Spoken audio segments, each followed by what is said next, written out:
Hi, it's me again with CorelDraw Tips and Tricks. I'm almost sure I understand that the gentleman is making, or the person, I'm going to quit using gender because I always get them wrong.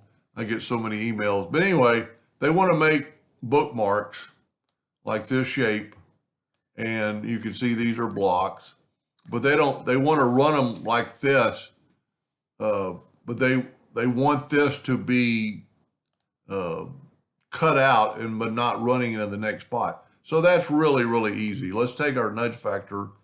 First of all, I'm going to change your duplicate distance to 0, 0. Doesn't really matter in this case. This box is little 2. This is like 4 inches. So let's make our nudge factor 5. And let's make a duplicate of that and move it over. And then I'm going to take this box.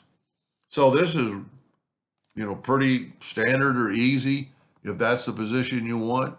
You've got to be able to see the red line.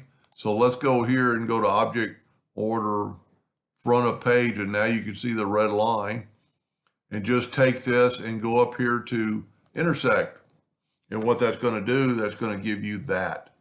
And then if you move your hairline over, there's your bookmark cut out and hanging over. That's a pretty cool graphic. And I'm guessing the same thing here. This is a little bit hanging over. So let's just, we won't make a copy of this. Let's just move this box out of the way. And we have to make sure that the red line is visible, and it is right there. It won't work if it's not visible because it won't know what to do. But then just take this, select it all, and intersect it. Now, this is something you could power clip, but I found it so much better. Something's going on here. I don't know if there were more than one copy, and it's taking too much time to do what I wanted to do. Yeah, okay, there's the problem. Let's back up. For this to work, let's move this out of the way. And this evidently isn't a group. See, it's not a group. So you need to take this, Control G to group it, and then move it over, and then select it all and go up to Intersect.